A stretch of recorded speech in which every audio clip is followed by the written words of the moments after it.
পকেটে যদি হাত দেন এটা টিস্যু বের হবে আমার পকেট থেকে। এই টিস্যু একটু আগে আমি যে মাটি নিয়ে হাত দিয়ে এখন এখানে তো টিস্যুটা ফেললে তাহলে তো আমি আপনাদের যা বলছি আমি নিজেই সেটা মানলাম। সেই জন্য ছোটবেলা থেকে আমি অভ্যাস করে নিচ্ছি, যখন আমি টিস্যু ব্যবহার করি করে আমি আমার পকেটের মধ্যে রেখে দিই।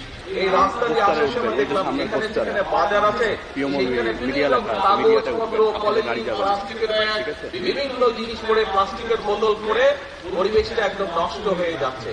পরিবেশ যদি নষ্ট হয়ে যায় তাহলে ক্ষতিটা কার হবে বলেন তো? কারণ এই যে ঢাকা শহরে গেলে এই বিভিন্ন পরিবেশের কারণে ধোঁয়া, গাড়ির ধোঁয়া, ট্রাকের ধোঁয়া, ইঞ্জিনের ধোঁয়া, এই ময়লা মানুষের শ্বাস নিতে কষ্ট হয়। এই গ্রামে আসলে তাও কিছুটা ভালো লাগে, তাও কিছুটা বুক ভরে শ্বাস নেওয়া যায়। কিন্তু এই আবর্জনা দিয়ে যদি সব জায়গায় ভরে যায় তাহলে তো পুরো দেশের পরিবেশ নষ্ট হয়ে যাবে। তখন ছোট বড় সব মানুষের ক্ষতি হবে, শ্বাস নিতে কষ্ট হবে, শ্বাস নিতে বিভিন্ন রকম অসুখ বিসুখ হবে। আপনাদের সকলের কাছে আমার আহ্বান, এবং এখানে আজকে মিডিয়ার ভাইরা আছেন, ভাই বোনেরা আছেন, তাদের মাধ্যমে আমি সমগ্র দেশের মানুষকে অনুরোধ করব, আসুন আমরা চেষ্টা করি যেখানে সেখানে আবর্জনা যেন আমরা না ফেলি।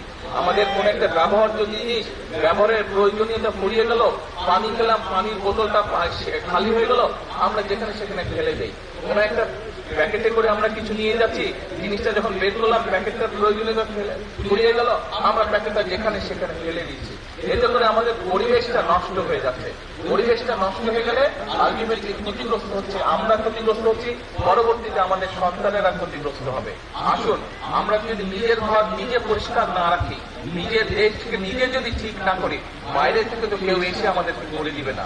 যেখানে ময়লা ফেলার জায়গা সেই ময়লাটা সেখানেই ফেলতে হবে। আমরা যদি চারিদিকে ছড়িয়ে ছিটিয়ে ময়লা ফেলি একদিকে শুধু দেখতে খারাপ লাগবে। আপনারা তো বাসে করে বিভিন্ন জায়গায় যান না, বরিশাল সদরে যান, ঢাকায় যাচ্ছেন, বিভিন্ন জায়গায় যাচ্ছেন, বাসে করে যখন যাবেন দেখবেন যেখানে বাজার ঘাট দোকানপাট আছে সেখানে ময়লা দিয়ে ভরা, সেখানে বিভিন্ন রকম আবর্জনা দিয়ে ভরা।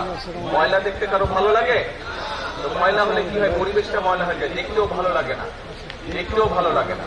তাহলে আসুন আমাদের দেশের যত্ন আমাদেরকে নিতে হবে, আমাদের দেশকে গড়ে তুলতে হবে আমাদেরকে। আমরা সবাই মিলে চেষ্টা করি, আমরা সবাই মিলে যদি সচেতন হই তাহলে আমরা আমাদের পরিবেশটা সুন্দর করতে পারবো। আমরা যদি আমাদের পরিবেশটা সুন্দর করতে পারি আমাদের ভবিষ্যৎ বংশধররা একটা সুন্দর জায়গায় থাকতে পারবে। আমরা এইভাবে এই যে খালের মধ্যে প্রয়োজন শেষ হয়ে গেছে, প্লাস্টিকের বোতল ফেলে দিয়ে গেছে, ওখানে আরেকটা প্লাস্টিকের পানির বোতল ফেলে দিয়ে গেছে, বিভিন্ন জায়গায় দেখবেন যে পলিথিন ফেলে দিয়ে গেছে, কাগজ ফেলে দিয়ে গেছে, ওই যে ওখানে খুব সম্ভব একটা সিগারেটের প্যাকেট পড়ে আছে। আসুন আজকে থেকে আমরা চেষ্টা করি আমরা যত্র তত্র ময়লা ফেলবো না, আমরা যত্র তত্র যেখানে সেখানে এই ধরনের জিনিসপত্র, প্লাস্টিকের বোতল, পলিথিনের ব্যাগ, আমরা এই সিগারেটের প্যাকেট এগুলা যত্র তত্র ফেলবো না। যদি শেষ হয়ে যায়, যদি ফেলে দেওয়ার প্রয়োজন হয় আমরা ধরে রাখবো, যখন একটি নির্দিষ্ট ময়লা ফেলার জায়গা পাবো আমরা সেইখানে সেটি ফেলে দেবো।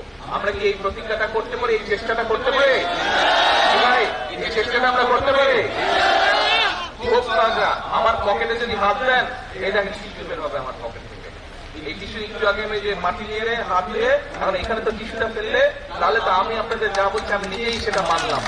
সেই জন্য ছোটবেলা থেকে আমি অভ্যাস করে নিচ্ছি, যখন আমি টিস্যু ব্যবহার করি করে আমি আমার পকেটের মধ্যে রেখে দিই টিস্যুটা।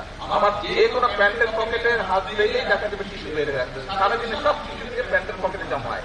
রাতে যখন বাসায় যাই আমি, রাতে বাসায় গিয়ে ডাস্টবিনের মধ্যে বা যেখানে ময়লা ফেলা যায় সেখানে আমি টিস্যুটা নিয়ে ফেলে দিই সারাদিনের ব্যবহৃত টিস্যু। কাজে আমি এই কাজটি চেষ্টা করেছি, আমি আস্তে আস্তে আমার মধ্যে এই অভ্যাসটা গড়ে তুলতে সক্ষম হয়েছি।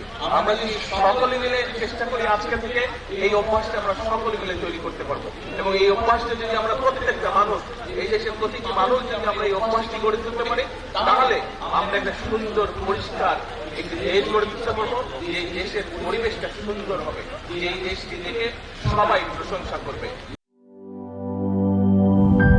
একমাত্র আরএফএল ক্লাস পাইপ নিশ্চিত করে প্রতি ইঞ্চিতে সঠিক থিকনেস ও সঠিক মাপ। পাইপের বস, না কিনলে লস।